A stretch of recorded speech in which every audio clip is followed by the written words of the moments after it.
Welcome to the Get Emergent podcast. The Get Emergent podcast guides leaders to creatively strengthen relationships and improve performance of their leadership and those that they lead.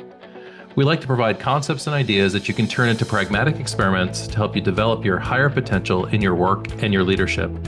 And hopefully, you'll find some better practices to apply in your work. I'm Bill Berthel. And I'm Ralph Simone. Ralph, I'm really excited to have this episode with you because this is something near and dear to you and your work. You've been working on for a little while now. Slow Down to Go Faster, your upcoming book, Ralph. First, congratulations. Thank you. It's been a long time coming. I'm glad you just said for a while. Yeah. But I mean, there's a lot of, it's not just time, it's your thoughtfulness and you wanting to do this really well, right? And that does take time.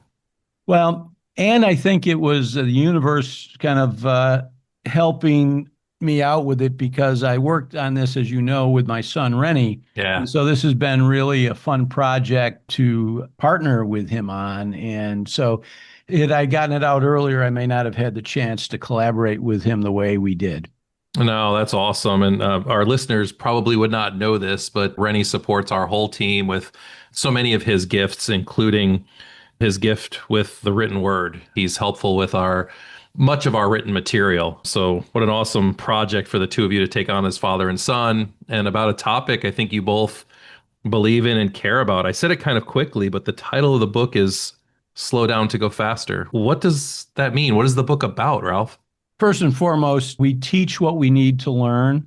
And we went back and forth whether we would have a subtitle. So there's a subtitle to which says Living and Leading Intentionally. Yeah. But the book is about, I've been fast in most things a good portion of my life.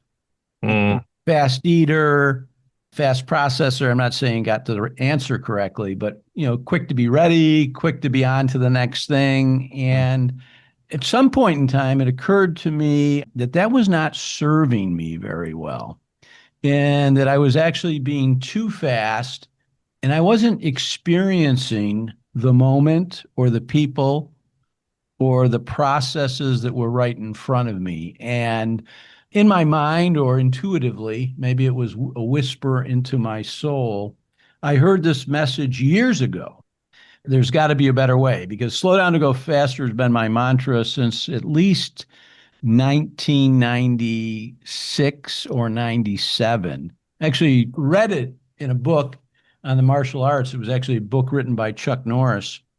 And the story he tells is between a sparring match between he and Bruce Lee.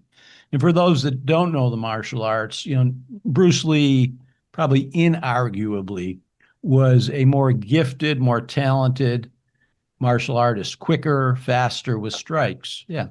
But they were in a sparring match one day, and Lee was having trouble landing any of his strikes. He was having difficulty blocking any of Norris's kicks. And after the match was over, he was lamenting to Norris how frustrated he was. And Chuck Norris looked at him and he said, you need to slow down. You need to slow down to go faster. And Bruce Lee said, oh, that's like a cone. He goes, no, it's actually a good philosophy and mantra to be better at executing anything. And, we work with athletes, or as an athlete, we know when we get into flow state, everything seems to slow down. Right. Almost like it's in slow motion. We're not rushing it. Yeah. Time almost goes away. Yes, it disappears. Yeah, and so we're meeting the moment fully. Yeah. And so this idea of slowing down to go faster, and it isn't slowing down to go slower. I need to point that out to people periodically. But looking for the opportunities intentionally and strategically in one's life is where would you benefit from slowing down? So it's a little bit like pumping the brakes. I'm old enough to have learned to drive on a car that did not have ABS, right? And you had to pump the brakes. One, to not have the brakes burn out, but two, just being able to stay on the road. You were strategically pumping the brakes as a way to get down the road. I think that's a great metaphor. And I think we need to be able to look for those opportunities not only future opportunities, but also real-time opportunities. Where would pumping the brakes be useful for us? We talk about it in our work, our coaching work, is the strategic pause. Well, Hmm. that's an example of slowing down to go faster. I don't know how many times in a meeting, maybe presenting to a senior leadership team, somebody's asked me a very tricky question. And, if you just blurt out the answer without pumping the brakes a little bit, Yes. or Yeah. without taking that strategic pause, you may answer in a way that doesn't serve you or the group of people you're with very well. So there's lots of places to bake this mantra into your day-to-day, week-to-week, month-to-month, and year-to-year living. Yeah, I love how fundamental the concepts you're talking about are. It's taking a beat, taking a breath, taking a strategic pause. What are some of your either favorite chapters in the book, Ralph, or a key topic or two you'd really want our listeners to understand or know about? Certainly the first chapter, slowing down to go faster, and really making the case and painting the picture of how it could benefit people. But I think Hmm. the other two that come to mind, one is weekly planning, which we now at Emergent call success planning. But this idea of being able to look proactively at 7 days in advance or 14 days in advance, Yeah. and to begin with the end in mind, and to create that context of your life, to identify what's most important to you, what matters most, what you value, and then to lay out goals and a roadmap to focus your time and energy on those things that are aligned with your higher self, your true self, and your values and high leverage goals. I mean, to me, many people take more time planning their vacation than they do their lives. And Right. so this idea of weekly planning or success planning is a key process of slowing down to go faster, because now I'm mapping it out intentionally. I am describing what success looks like. I'm describing what's most important to me. And in the moments of choice, I'm living that out because I've taken the time to not only think about it, but to embody it.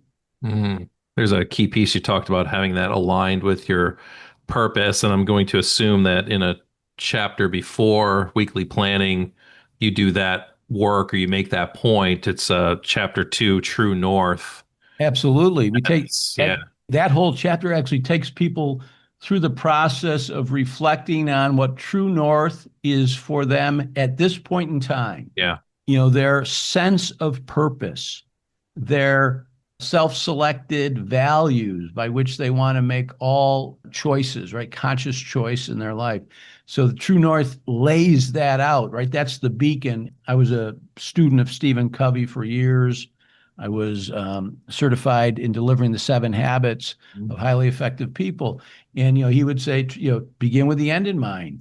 All things are created twice, and we want to make sure that we are living in alignment with those things which are most important to us. So that becomes our beacon, our compass, if you would, to guide our behaviors day to day, week to week, year to year.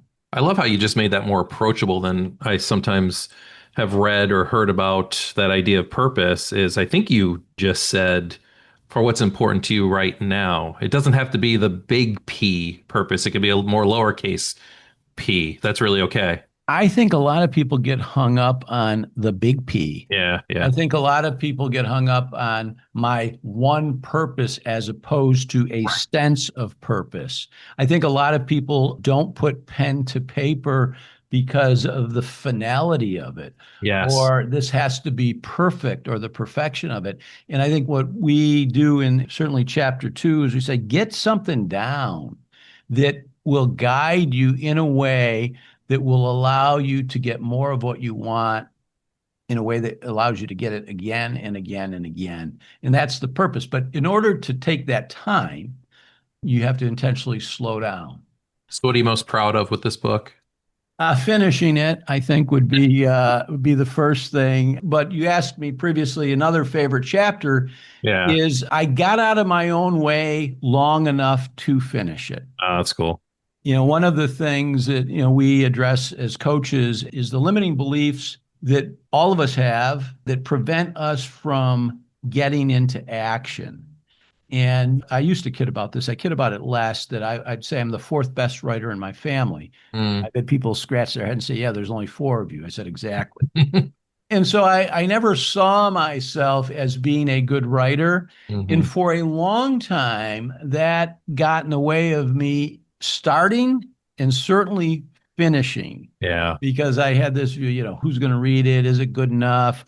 And so sure. you can polish for such a long time that you never get started. So I think I'm proudest of finishing it. I also think I'm proudest of the direction I took while writing it. There's a little known story about this book that I've been talking about writing a book for a long time, since I've been in consulting. The things we learn, both the hard way and sometimes the easy way. And I just wasn't getting around to it. And then finally, when I got around to it, I was making progress, but it wasn't enjoyable. And this is the breakthrough story. My son was home from college on break, and I was working at the dining room table because, as I mentioned to him, at the time, I read somewhere that if you're going to write a book, you got to write every day. Mm-hmm. So I am disciplined, and at 6:30 every night, I'm going to the dining room table, and for 90 minutes from 6:30 to 8, I'm cranking out stuff. And he walked by the dining room on his way to the kitchen, and he looked, and he just said, "Dad, what are you doing?" I said, "Well, I'm writing." And he goes, "You don't seem very happy." Oh gosh, yeah. He, I said, "Well, no, I'm he not." could I see said, it. He could this see is it in you. yeah, this is a grind." Yeah. Oh, And he goes, "Well, would you mind if I took a look at what you're writing?" And so I handed, because I wrote everything out longhand. So I okay. handed him the pad, and he read through it. And you've worked with him, so he's very polite Yeah. and very respectful. And he said, "Well, this doesn't really reflect what I've heard as your thinking on the topic." He was telling you it wasn't your best work in a No, really nice way. no, in a very nice way. And I said, "No, it's not." Oh, And I was, showed some discouragement. He goes, sure. and he asked me a coaching question. He said, "Would you mind an idea?" And I said, "Look, I'm wide open. What?" He said, "Look, Dad, you're a better speaker than writer." Mm. He goes, "I've heard you speak on this topic very passionately. What would you think about changing the process?"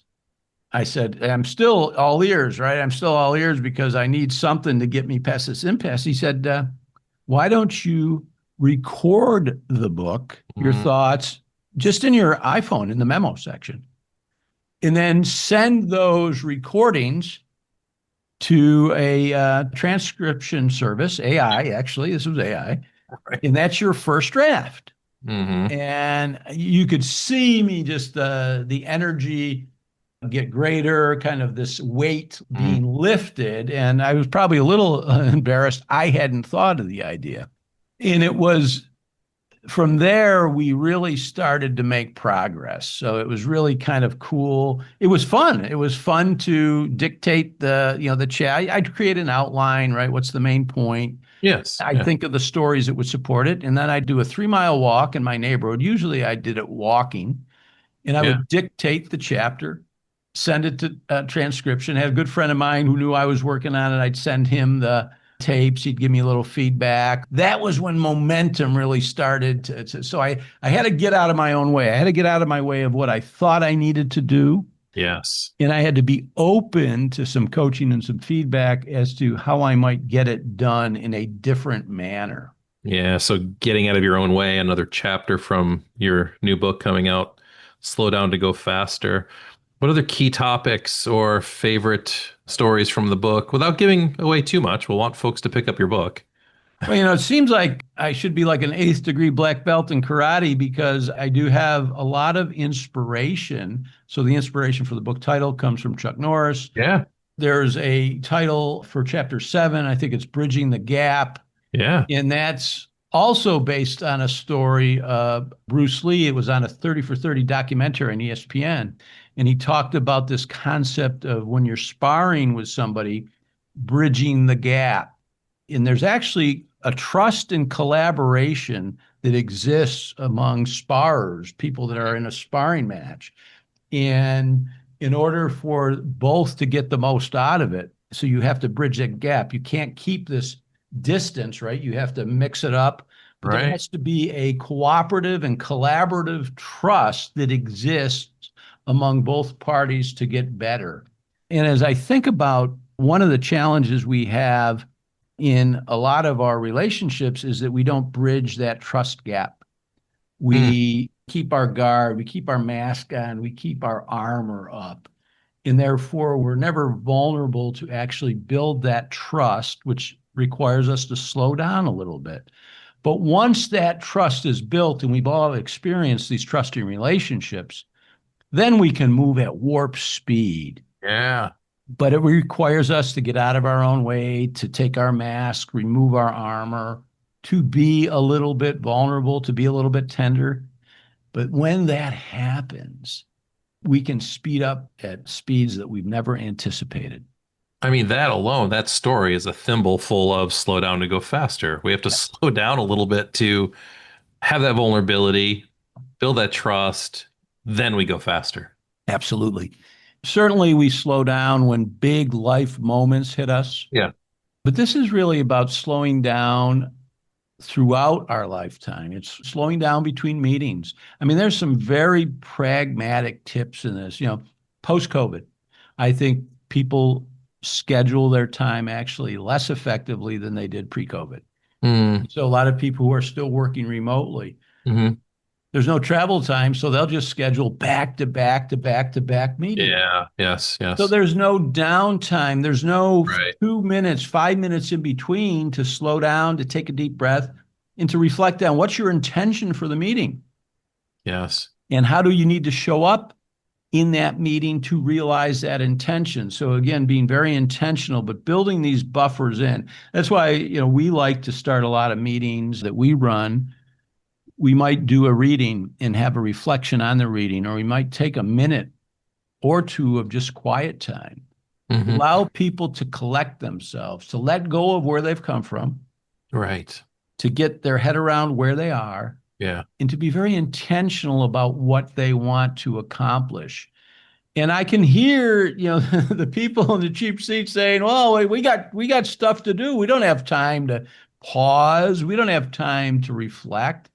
But it's that very lack of reflection, that being really too quick, that causes us to be misaligned and to waste a lot of time and energy in relationships, in organizations, and in daily activity. Yeah. I like that. It's really the reset to get present to then be able to move forward at a better rate for sure. The book ends in a chapter titled Make It Happen. And to me, that sounds like bringing this all together and driving to some action or some purpose. Tell me about it. Tell me about making it happen. There's a lot of stuff packed in here, and Yeah. it's not a long book, but I did pack a lot of stuff for my journey as a leadership consultant and as a leadership coach. But what we know is nothing happens if nothing happens. Right. And what I wanted to do before the reader was finished is I wanted to get them into action around something that mattered to them. So that the last chapter takes them back to chapter 2, which is on True North. It has them reflect their purpose statement. It has them review their top values. And then it gives them some time to think about what's an activity that supports one of their important goals that they haven't been spending much energy on recently. Okay. And the call to action is to block and hold some time for that activity during the upcoming week. Yeah. Concurrently, I ask them to think about, all right, in addition to that, think about one thing that's in your current calendar that's draining you, that's energetically draining. What would you think about eliminating that or Right. delegating that or finding another way to get that Yeah. done? So we're really looking to get people into action before they set the book down. Yeah. Positive action, but that requires them to slow down a little bit. It requires them to go back to their True North statement. It requires them to look at their calendar. It requires them to look forward in their calendar and to block out some time to make and keep an appointment with themselves on something that really matters to them. Mm. That's awesome, Ralph. That's awesome. The book is going to be available in print, as an ebook, and as an Audible book, correct? Yeah, so it will be available 3 different ways. It will be available as a paperback, Okay. an ebook, and an audiobook through Audible Yeah. and in various distributions. In fact, I'm actually recording the second half of the book Okay. Wednesday of this week. Mm-hmm. And the inside and outside cover have been approved. All of the internal content has been reviewed twice. So we're pretty close. I don't have a specific date, but I'm hoping sometime before Thanksgiving Yeah. and Yeah. Christmas, it Awesome. will be available for purchase as one of those three: paperback, ebook, or audiobook. So you can really see the finish line from where you are right now. Yeah, I can see the finish line. I can actually see the book cover. It's been energizing for me. I think one of the other chapters that I think is of significance that I didn't mention is don't communicate, connect. Mm, So I think we got more and more and more communications than we've ever had, whether it's social media communication, email communication, and we have lots and lots of communication, but I don't think we have enough connection. yeah. Connection takes time. Connection requires us to slow down. Connection requires us to be open, to be really open to someone's journey, someone's story, and to be able to use that information to connect at a much deeper level. And so I think that part of slowing down, and this could be an opportunity for all of our listeners to just mindfully slow down in any conversation you have this week, Yeah. whether it's a retail exchange or a conversation with your children or your significant other. Sure. Just set the intention of connecting. Don't worry about what you're going to say or how you're going to say it. Just be there with this intention to make a stronger connection with whomever you're interacting with, and watch the magic. Because I think true magic happens when we invest the energy and take the time to truly connect with other people. I love it, Ralph. And speaking of connection, if our listeners are interested in learning more or getting a copy of the book when it's ready, how do they connect? Well, there's a couple ways. Probably the primary way will be go to the landing page or the website Slow Down to Go Faster, and that will send you to all the different places, or depending on how you want to order it, either as a paperback, an ebook, or at Audible. So Slow Down to Go Faster, we've got the domain. Awesome. And that would be probably the easiest way. I think they could probably also go to getemergent.com. We would have a link to that page, but the direct path is Slow Down to Go Faster. Ralph, thank you so much for sharing a little bit about your upcoming book. Really appreciate the conversation. Thanks, Bill. I'm excited, and buy many, buy them often, and send them to all your friends. So thank you. They might make good Christmas gifts here or holiday gifts, folks. I hope so. Hey, and thanks for listening. We hope you enjoyed this episode and that you're looking forward to more. You can listen to a new podcast 2 times every month here at Get Emergent or wherever you listen to your podcasts. And we really hope you do connect. Thank you.